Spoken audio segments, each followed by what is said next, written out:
bienvenue sur ma chaîne YouTube Débit sans filtre. Mon nom c'est Déborah. Si c'est ta première fois, tu n'hésites pas à t'abonner. Tu me laisses un commentaire si tu aimes mon contenu et surtout tu n'hésites pas à partager.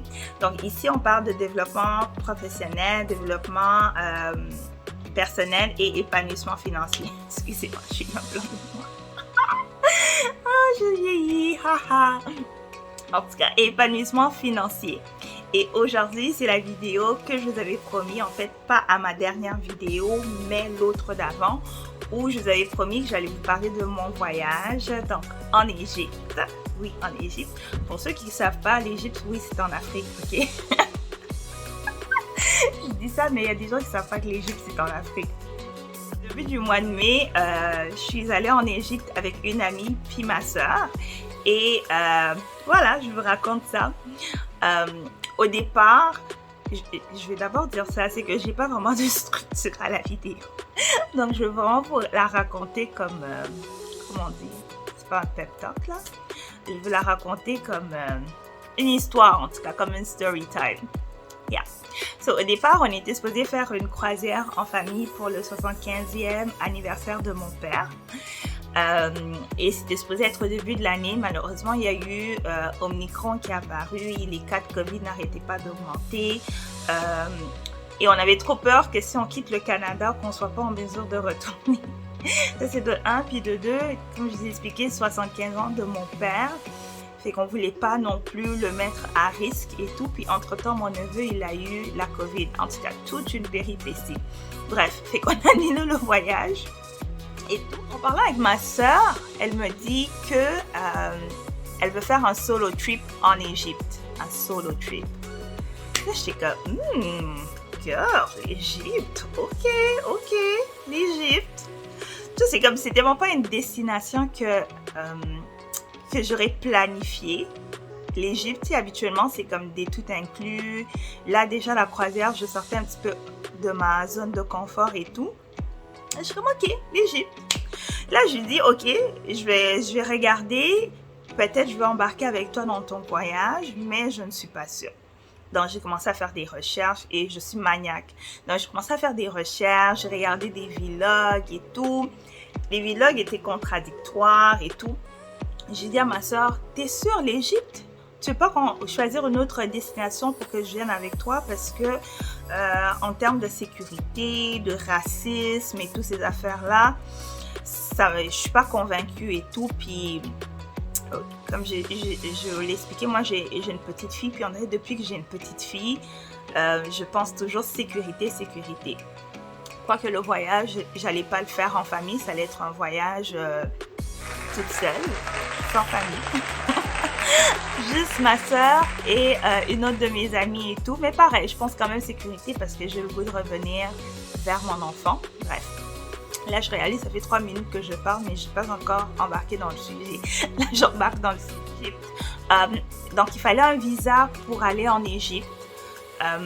On s'est pris en retard parce qu'on ne planifiait pas vraiment. Moi, j'étais en fin de session, mon amie était occupée, ma soeur... elle avait plein d'autres voyages qu'elle était supposée faire avant le voyage qu'on avait planifié en Égypte. Donc, on s'en occupait pas vraiment. Donc, 2 semaines avant, j'ai décidé que j'allais faire la demande de visa. Et je vous raconte une péripétie. Donc, moi, je suis allée sur le site de voyage.jc.ca pour aller chercher l'information que le Canada émet par rapport à un voyage en Égypte. Et... c'est que moi, j'ai pris le lien également pour faire la demande de visa à partir de ce site-là. Et j'ai envoyé ça à mon amie pour qu'elle puisse faire la demande. Mais elle n'arrivait pas à faire la demande et tout. Entre-temps, ma soeur, elle a mis un autre lien sur le site disant qu'elle a fait sa demande et ça coûtait $130 US. Là, j'étais comme $130 US, c'est beaucoup d'argent pour un visa. Ouf! Là, j'ai dit bizarrement, dans le site que moi j'ai trouvé à partir de voyage.jc.ca, c'est $25 et tout. Et que moi j'ai fait la demande sur le site, puis eux, ils ont fait sur l'autre site et tout. On a voyagé, on n'a pas eu de visa, la conclusion. On n'a pas eu de visa, mais ce qui est bien, c'est qu'en Égypte, quand tu arrives sur place, tu peux avoir le visa aussi sur place. Puis effectivement, le visa, il était $25. Donc, ma soeur puis mon ami, ils ont perdu de l'argent, là. C'est triste, mais c'est ça. Mais c'est drôle, c'est qu'on est arrivé, on a pris le vol le vendredi, on est arrivé le samedi et le mardi, on a eu notre visa. On était tellement fâchés. On était fâchés parce qu'on a payé comme l'argent du visa 2 fois. Et c'est drôle, on aurait pu avoir notre visa vendredi, mais la chose qu'on ne savait pas, c'est que le week-end en Égypte, c'est le vendredi et le samedi. Le vendredi et le samedi ou le vendredi et le dimanche, je sais pas. Ça change un peu si tu es étudiant ou pas. Donc, c'est qui explique pourquoi qu'on a eu notre visa plus tard, parce que nous, on comptait le vendredi comme une journée ouvrable, alors qu'en Égypte, le vendredi n'est pas une journée ouvrable. Donc, c'est ça. Donc, ça, c'était le premier point. En termes de logement, on a pris un Airbnb qui avait vraiment beaucoup de reviews et des bons commentaires en fait. Fait qu'on a pris Airbnb, c'était 2 chambres. Donc, il y avait une chambre principale, puis une autre qui avait 2 lits et tout. En termes de transportation, c'est que le Airbnb, il offrait la possibilité de faire affaire avec son propre chauffeur qui nous a coûté $10. Oui, c'est ça, par ride. C'était $10 par personne. Donc, ça nous coûtait $30 US aller, $30 US retour. Je ris parce que en bout de ligne, on s'est rendu compte que le Uber coûtait moins cher. Le Uber coûte tellement moins cher et il est très sécuritaire de prendre le Uber en Égypte. En tout cas, bon, au moins on apprend tout le temps là, fait que c'est un peu ça. En termes de langue, ben c'est l'arabe principalement parlé. Là, c'est vraiment l'arabe qui est parlé en Égypte. Mais deuxièmement, c'est l'anglais. Tout dépendant, quand tu vas dans des endroits touristiques et tout, tu peux avoir des gens qui parlent l'anglais, mais sinon, si tu parles arabe, c'est encore. Il faut savoir que les Égyptiens connaissent vraiment la valeur du tourisme. Et que quand tu veux acheter des trucs en Égypte, ils n'hésitent pas à mettre 10 fois le prix. Et il faut toujours que tu discutes. Hein? C'est comme on dit chez nous, Coca-Cola, c'est vraiment ça. Il faut vraiment que tu discutes le prix parce que le prix, il peut te dire, admettons, ça coûte, je sais pas, $20, alors qu'en vrai, c'est juste $2. Et quand je dis ça, je n'exagère vraiment pas. C'est vraiment la différence de prix là, ils augmentent parce qu'ils savent que tu vas discuter. Puis malgré que tu as discuté, que tu penses que tu as eu un bon prix, c'est quand même overpriced encore. Donc ça, c'est une petite parenthèse de logistique. On est allé avec un guide à qui on a envoyé notre itinéraire. Donc, on a fait 1 semaine en Égypte et on lui a dit les genres d'activités qu'on voulait faire. Donc, lui, il nous a proposé un genre de schedule. C'est quoi que tu dis schedule? Un genre d'emploi de temps et tout, un genre de calendrier, c'est ça. Un genre de calendrier avec les activités qu'il nous proposait et tout. Et ce qui est bien, c'est que quand tu réserves des activités en Égypte, ils viennent te chercher et ils viennent te reprendre. Oui, l'autre parenthèse que je voulais faire, c'est que nous, quand on est allé en Égypte, la majorité des vlogs que tu vas écouter, c'est que les gens s'arrêtent à Hurghada. Je ne sais pas comment tu dis ça. Ça doit être Hurghada ou Hurghada. Nous, on s'est arrêté au Caire et tout, donc la capitale de l'Égypte. On s'est arrêté au Caire et c'est au Caire qu'il y a les pyramides. Sauf qu'on est arrivé le samedi. Donc, le samedi soir, on a fait un souper croisière dans un bateau sur le Nil et tout. Vous allez tout voir ça dans le vlog. Donc, la première partie du vlog, il est déjà prêt, mais je vais vous la poster la semaine prochaine. Ça. Donc, le samedi soir, on est allé sur un bateau croisière et tout. Le dimanche, on a réservé des billets pour aller dans une autre ville, donc la ville de Luxor, où il y a les temples. Donc, à la ville de Luxor, on a visité le temple de Luxor, on a visité le temple de Karnak et on a visité le temple de Hatshepsut. Je ne sais plus comment on le dit. En tout cas, on a visité 3 temples en gros. Et on a vu aussi où ils font ce qu'on appelle alabaster. Donc, c'est comme des pierres que lorsque tu mets la lumière, donc ils s'illuminent et tout. On a visité ça également. C'était vraiment un long voyage parce qu'on a pris le vol à 6h30 le matin, le dimanche. Et on a fait toute la visite et on devait reprendre l'avion à 19h à Luxor pour arriver au Caire, revenir au Caire à 21h30. Mais finalement, il y a eu un délai, on est arrivé vers 22h. Mais juste pour dire que nous, on ne voulait pas rester une journée parce qu'on avait, la façon qu'on avait réservé notre Airbnb, c'était vraiment pour toute la semaine au complet. Et Luxor, c'est à peu près la distance de ceux qui habitent au Canada, c'est à peu près la distance de Montréal, Toronto, donc c'est comme à 6h, 7h de route.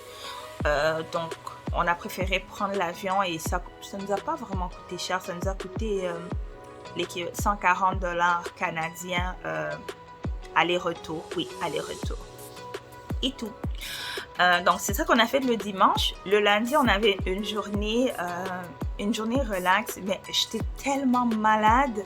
Quand je dis, je sais pas si, parce que Luxor, il faisait extrêmement chaud et dans le bus de notre guide, il y avait l'air climatisé. Donc, je pense que les changements de température m'ont rendu malade.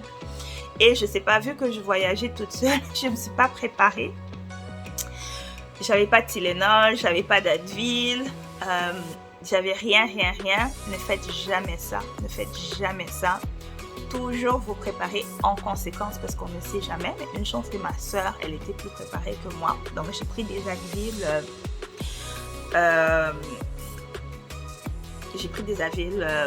qu'elle avait apporté et tout.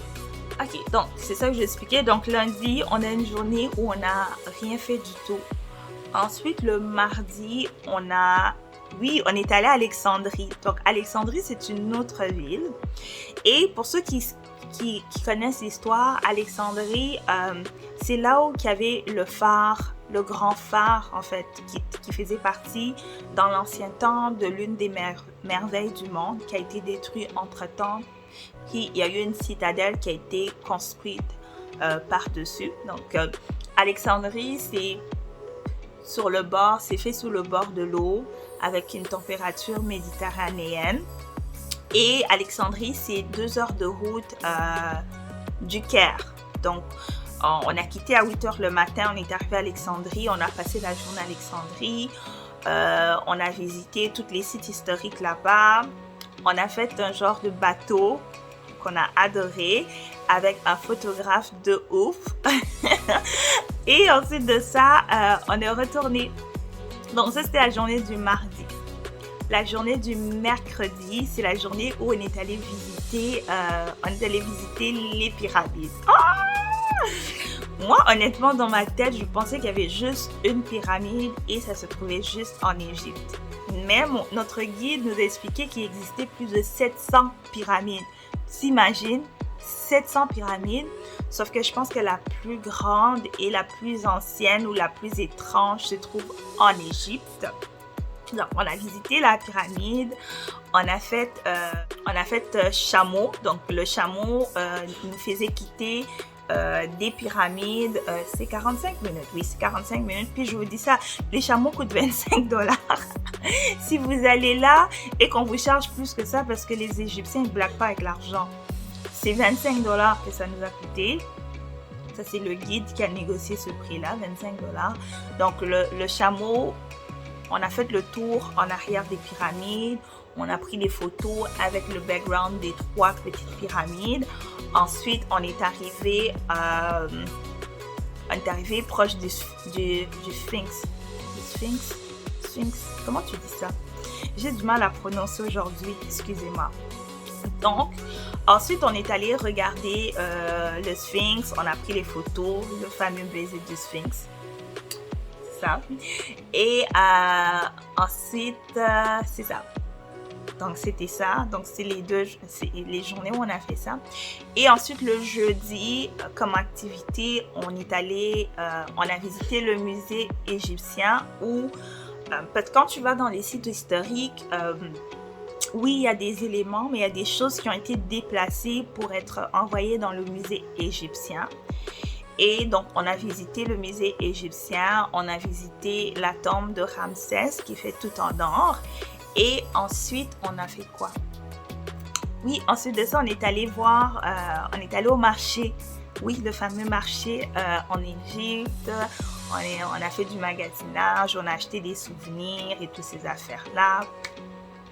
Là, je regarde, je me dis, ça fait 15 minutes que je suis en train de vous parler.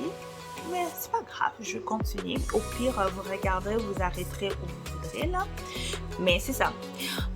En termes de monnaie, oui, ça c'est important. Nous, on avait apporté des dollars US, mais idéalement, en Égypte, il faut que tu aies leur monnaie. Ça s'appelle Egyptian Pound, livre égyptien. En français, c'est ça. Ce serait livre égyptien en français. Et connais aussi le taux de change, parce que des fois, ils essaient de te faire des passe-passe, ou tu vas dans un restaurant, au lieu de te rembourser l'argent complet, ils se disent t'es touriste, tu vas pas vraiment regarder, ils te donnent...